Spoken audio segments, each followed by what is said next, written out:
Hello and welcome to CLEA'S World. I am Clea, and today I would like to share with you more of the information I've received from the 25th dimension during my last QHHT Hypnosis session. I'll be reading from a transcript of the session, and when I refer to Lorrayne, I'm speaking of my practitioner who's asking me questions I prepared for the session. And when I refer to me, I'm speaking of myself under hypnosis, which means the answers are coming from a 25th. Without further ado, I'm going to start reading here. And the first question that Lorrayne is asking is a question that refers to something that I normally term as personal questions, meaning that they are more on a individual base. Now, we know there is no individuality here. If I'm going through some things, it's possible that you might be running into similar questions or similar situations in your life. And most importantly, the answers from the 25th always have universal value. Otherwise, obviously, I wouldn't be sharing them with you. All right, so here we go. So here's the question. Why do I feel the way that I feel right now towards doing this YouTube work, even transcribing things, etc.? I still love talking with you, but I am very interested in 3D, and this work feels like an interruption sometimes. I feel as if I am resigned to waiting, and I am making myself pass the time and don't even want to think about what is happening at a higher self level. So I don't drive myself crazy, even though the fact that we are still here and when will this recall finally happen is constantly on my mind. Me. So this is what we discussed with you earlier, Lorrayne, when we said it is too fatiguing to continue waiting with, is it today? Is it today? Is it today? We can't really cope with that. So the way we have found to cope with this wait is by saying, fine, now that I've done the work, we are going to reap the benefits while we're still here and have a much more pleasant reality.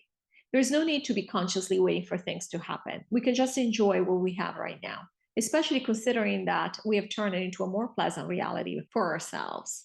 Also, Claire is exhausted. They were laughing. Just like all of us are exhausted, and we have done all the work we have done. Claire has done just as much work as everybody else. And therefore, at this point, having achieved what we wanted to achieve, we're just resting. And what better way to rest than to say, listen, I know what I know. There is nothing more to add here. I know what's going to happen. I'm prepared. I'm ready. So at this point, I might as well chill out and distract myself with some more pleasant experiences while we still have this planet. Let's have some fun while we're still here. Because we do love, and we have loved this planet very much in so many ways. Not everything we've experienced here has been dark. We know this. We all have. We will all have fun memories of this place. And so we are making the best of it while we still have it. And this will, as we mentioned earlier in the session, this will also help us once we think back to this planet and we go through our mourning process, that it hasn't been all bad and we did have some fun. We do have some fun memories, and this will be part of that. That's why we really truly wish, for the sake of the people who are still putting up resistance and doing that kind of work. And again, there's absolutely no judgment. We're talking from an experiential perspective. We do wish that if they want to, and can allow themselves to enjoy a little more, it would make us very happy to know that they're enjoying more in our current experience, because things will go the way we want them to go. Nothing bad can happen. Nothing can go the wrong way. Everything will happen as we want it to happen. So we would love for more of you to enjoy yourselves more. We already said this is not possible for everybody. There are many who do need to put up resistance to this information or to the way they expect reality to work because they have other priorities, and that's perfectly fine. This is a more challenging way to do this, obviously, in many ways, because you might not be enjoying as much as someone else. Like, for example, Claire is enjoying right now. Not to say that Claire's life is transformed or it's all about the roses, but certainly it's not breaking down nearly as much as it was up until last year. This is what we mean to say. But again, everybody's doing the work the way that they're supposed to do the work. There is no one way to do the work, and therefore everything is perfectly fine. The way that it's going is the way it's supposed to go. Lorrayne, okay. And this is about a friend of mine who wants to be gone. She believes that the aliens basically is the place where we're all going. So she wants to be picked up by the aliens. And so she's depressed because she wants to be out of here. But it's interesting because she is already an NPC and she doesn't know. She has left. So, which is quite wild for me when I speak with her and she mentions that she can't wait to be out of here. I'm like, it's interesting. We are definitely running into interesting situations these days. So here's the 21st answer. The NPC does not function the way that it did before when the essence was present. So she does have bouts of depression and feelings of emptiness because guess what? It is empty. And that's what happens. The NPCs don't feel the way they felt before. And so they will have sensations that they might call depression or might call anxiety or whatever it is. This will happen more and more because we're already sad. As the essence absents itself or removes itself and more time goes on, there's more and more chances for the NPC to have some sort of breakdown, whether it's mental, emotional, physical, or even all of the above. And so, yeah, this happens. And Clea again is witnessing this and really shakes her head because she goes, how crazy. Because from a 3D perspective, it's all very crazy when you think about the information we are giving you. That gives you this underlying knowledge to everything that's going on. But at the same time, you end up running into things that to our 3D eyes look absurd. And then you realize it's actually 3D that is absurd. And we're laughing because it's all an idea and we wanted to believe it so much. And so, we continue, of course, all of us, we continue observing and always coming back and saying, well, is this real? What I'm hearing, is it real? What I'm seeing, is it real? And we're already sad. Many of us have given up that resistance and we know it's real. We don't question anymore. Clea has no question about what we're telling her. She's asked us 1,000 questions, but eventually she's come to a point where she's not resisting anymore because she sees it. She sees her reality transforming. She's seeing the world transforming. She feels it. She feels that her friend is different. It's not her anymore. So you can only lie to yourself so much. And we don't mean lie in a bad way. We mean as you can only pretend so much up to a certain extent. The truth is she's already gone. And then it makes sense that she would have these times when she's having a hard time coping, computing really. And this will happen more, yes. Now, she will not completely break down. We already said that. This is not Clea's intention. Clea is intending for her to stay pretty much the same because she really doesn't want to deal with anybody around her breaking down because this would now infringe on her reality. And she wants her reality to be light, lighter than it has been. So her intention is for all the NPCs to behave, the ones that affect her life, that would affect her life, to basically hang in there. And we already said before, we want to remind you that you can intend the NPCs around you, the NPCs of your loved ones to behave a certain way, to a certain extent, because we already said the NPC does not deal well with the absence of the essence. But you can very much intend for things to be smoother rather than completely break down and cause a complete problem in your life. What you would think of as being a complete problem, basically something that would make you extremely emotional. And I know we're all dealing with this kind of situation, so hopefully this is helpful to you. Definitely our intention is king, and so we use it. At this point, we know we can, and we're allowed because the NPCs don't have an essence that intends for them. So we are not infringing on it. Not that we ever could infringe on anybody else's intention, but we're not even affecting them in any way in that sense. We can just intend as if they were an extension of us because they are. We're the ones that are keeping them in play.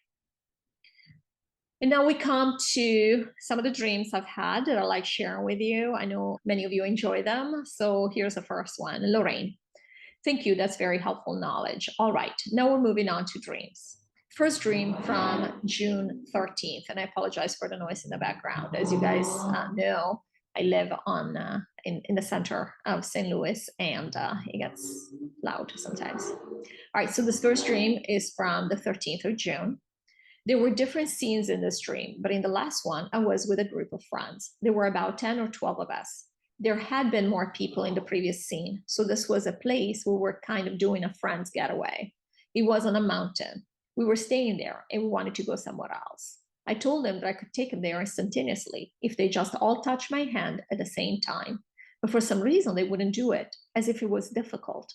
I couldn't understand why. It was so easy, but they weren't doing it. So I told them that one person could touch my hand and the next person could touch that person's hand and so on. And it would still work. But again, they just stood around not doing it. The dream ended like this, where they just didn't do it, just hung around in small groups doing nothing, and time just passed. Please advise me. Yeah, so we kind of referred to this dream in our initial messages today. And this is the first video from this new session.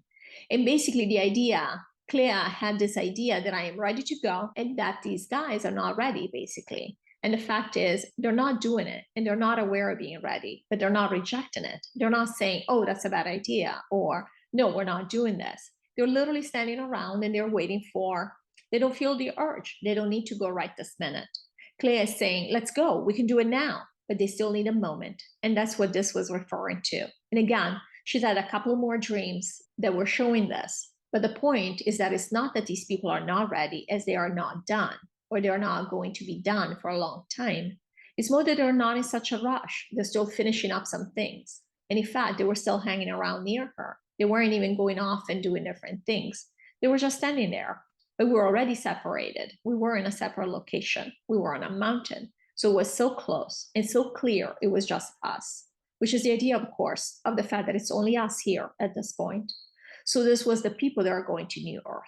And you asked an interesting question when you were saying, is this the 12, right? Your 12 incarnations. And this was Lorrayne. She had asked if the number 12 meant something, if it was referring to my other aspects of the 12 as one of the 12,000. And no, Clea's higher self basically is done. And so all 12 are done. This is true of all light workers, that once the completion has happened, then we are all complete. We're all completed. And this is happening more and more. In fact, Clea now will be checking with Carolyn. We're telling her that Carolyn is also very close to completion. She actually is wrapping up as we speak. And therefore, we're getting very close. And again, very close. We don't mean to give the idea it's going to happen tomorrow. We're saying that we have done. Basically, we have completed the project. We have done the bulk of the work. And if you think about it, it has taken us about a year. Not even a year, really. The takedown, everything except for the takedown of the planet happened last July. And therefore, not even a year, really. But it will be a year soon. And so, yeah, it's taken us about the time. We really didn't know, but we did expect it would take us some time. But as we mentioned, we said it wouldn't be like 10 years or something, maybe a year or 2 years. It looks like it's closer to a year, but we'll see. We'll see how quickly you can have the recall here now. So this is good news. I guess I was happy when I had that dream, but then I was also left with the feeling that, okay, I thought the moment that one is completed, we are all completed. So the recall is happening pronto, and it hasn't happened yet. And then, and that's why one of the questions in my mind is, does it have to do with the density here? Obviously, we're still waiting for some of us to realize that we are done at a conscious level, because this work has been done consciously. But at the same time, okay, the second that everybody has realized that, how long does it take to affect the recall? The recall, as the 25th has mentioned in one of the previous videos in this session, is not a big thing for us. It's like everything else with creative worlds. It's an intention, just like I intend to run into somebody when I walk on a sidewalk today. It's not like a big thing for us. But so that's why I wonder, how long is it going to take? Is it going to be instantaneous? We'll find out. All right, Lorrayne, I vote for yesterday. The 25th was laughing. Clea says, I had a similar dream yesterday where I was trying to be part of this group of aristocrats and I was an outsider, but I knew what to do to be accepted. But there was this person, Jack, who kept on misbehaving and hanging around me, making it more difficult for me to be accepted, because you couldn't already be an outsider and also misbehave and be accepted, because there was 2 strikes. Jack was part of this group, so he didn't care what they thought and just did whatever he wanted. I woke up feeling like this guy was just wasting my time and holding me back from what I wanted to do. Me. Yeah, so there is still the element of feeling like an outsider. Aristocracy, of course, represents 3D, as we talked about in the past when we talked about royals and so on. Jack actually refers to Clea's ex-husband. He was very much 3D, but because of what he was doing, she feels as if. So what's coming up for her is that she felt as if he was not allowing her to blend in. In fact, very much at 3D level, he was the reason why she couldn't keep up the appearances anymore. She had to leave. So it was very disruptive in Clea's opinion to that extent. But of course, it was all the way Clea had decided it would be. Of course, Clea was not a victim of circumstances, as none of us ever is. And so this very much represented Clea's experience here in this lifetime. But the point, the morale of this entire dream was that she was still waiting. There was a delay. There was a time waster. And this is how she feels, that there is a delay here. She's ready. She's ready to do stuff, but she's not able to because she's being held back, which, if you notice, is the same theme that we just discussed in the previous dream. And this is why I'm sharing this with you, because I think many of us are feeling like, okay, when is this going to happen? So as much as we entertain ourselves, distract ourselves with 3D, the fact is we are in wait mode. It's just the way it is. Even our higher self level, we're waiting for everything to happen. So of course, this is going to come up in dreams. Our higher self is communicating with us if that's the way that you get information. Otherwise, You know what the 25th says, go inside and you will know. So we're all on the same boat here, basically. Lorrayne, yes, okay, next dream. 2 nights ago, I had another similar dream where I was with Jack at my parents' house, and we were with a friend who we had invited to lunch. We had finished eating, and Jack was telling him that we should leave, but the guy was really enjoying the food and said that it was rude to leave when my mom had made such a delicious meal. He had eaten, so I don't know why it was taking that long. He was like a food connoisseur, so he was savoring every bite, in no hurry to do anything else. I thought we would eat and have the rest of the afternoon to do other stuff, but it was so slow that I looked at the time and it was already 4:56 p.m. So I resigned myself because the afternoon was basically over and we hadn't done anything else I wanted to do. Am I completed? And this is my note to the dream. Am I completed and waiting for other people now? Who has to complete still? I thought that as one was completed, everyone would be, since we are all one. When will the recall happen? So you see, I'm still, despite everything, peppering the 25th. I want to know. Me. Yes, so there are two things here in this dream. One, we already discussed the delay. Correct. Claire was done eating, but she was stuck there waiting for this person, and it was already late in the day. Basically, she missed the opportunity to be gone and do something more fun, which is really what we're all doing. We're still stuck here, where we could be on New Earth, where it's a lot more fun. We're already sad, even during the process of integration. We're still going to have fun in many ways. We're going to be going crazy. We'll try different things. You know, instant manifestation, instant transportation, and all those things. So there is still the element of delay. I am being delayed by somebody, okay? And there is some frustration there, which is like, okay, but I want to go. I'm ready. I'm done. And the second element to this dream was the fact that the time was 4:56. Now, we already mentioned before, when it came to dates and countdowns, et cetera, that these dreams are just showing you where you are with the process. So they don't necessarily mean that something, if in the dream it says it can take 30 days, it doesn't mean it's going to take 30 days. It just means that it's not a long time. It's not years. But in this case, Claire was thinking the afternoon is going to be over at 5 p.m. It's almost like the workday is going to be over at 5 p.m. It is now 4:56. So this is to show you how close we are, how close everyone really is to our time, where we will switch off the lights here and be gone. So there was some happy news from Claire's perspective in this dream, even though she was frustrated and saying, we just wasted all this time. We could already be out having fun, or whatever she was going to do in the dream. And the rest of the questions were already answered. Yes, we are all one. And that's why we're all done with this. This is just the element of integration now left for some of us to fully integrate consciously so that we can see the recall happen. And then, as far as we know as of right now, we are still intent on leaving right after the recall happens. And again, we don't mean to say right after, as in we hear about the recall and an hour later we're gone, or a day later. We mean it as we don't have any other projects set up for right now. And as far as we know right now, after the recall happens, we want to leave. Okay, Lorrayne, I understand Claire's impatience because over the last year and a half, I've been done. And there are many times where I thought this was a waste of time. But over time, quote unquote, I have noticed that certain things have become easier, more clear. So in the bigger picture, I guess it wasn't a waste of time. Me. And they were laughing. We appreciate you saying that, Lorrayne. Lorrayne is a lot wiser than me, I guess. All right, well, I hope you guys enjoyed this video and I'll see you in the next one. Thank you, as always. Take care.